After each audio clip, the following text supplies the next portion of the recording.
होर्मुझ जलमार्ग बंदच राहणार, इराणचा सर्वोच्च नेता मोस्तफा खामेनी आपल्या भूमिकेवर ठाम.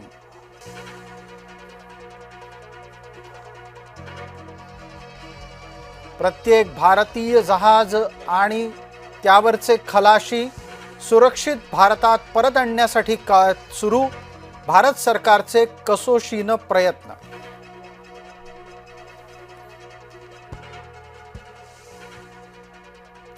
होर्मुझच्या आसपास 27 भारतीय जहाज, सामुद्रधुनीच्या आसपास 778 भारतीय.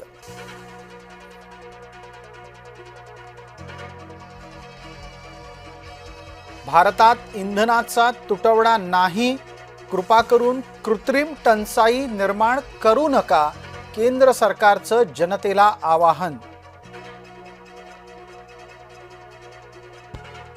केंद्र सरकारच्या आवाहनानंतरही नागरिक भेदरलेलेच, घरगुती गॅस सिलेंडर मिळवण्याच्या साठी नागरिकांची वणवण.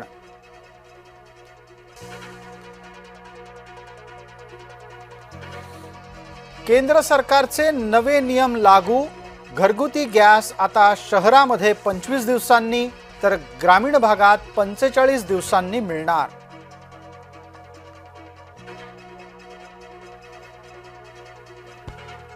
सिलेंडरचा काळा बाजार रोखण्यासाठी समित्यांची नियुक्ती, जिल्हास्तरीय समित्यांच्या मार्फत होणार सिलेंडरचा पुरवठा, महायुती सरकारचा निर्णय.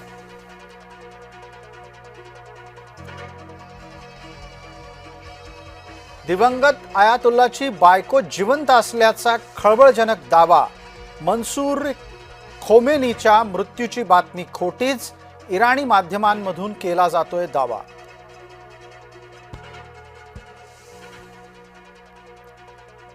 धर्मस्वातंत्र्य थोतांड, धर्मांतर हा घटनाधिकार, महायुतीच्या नव्या कायद्याच्या विरोधात पवार गटाचा तर्क.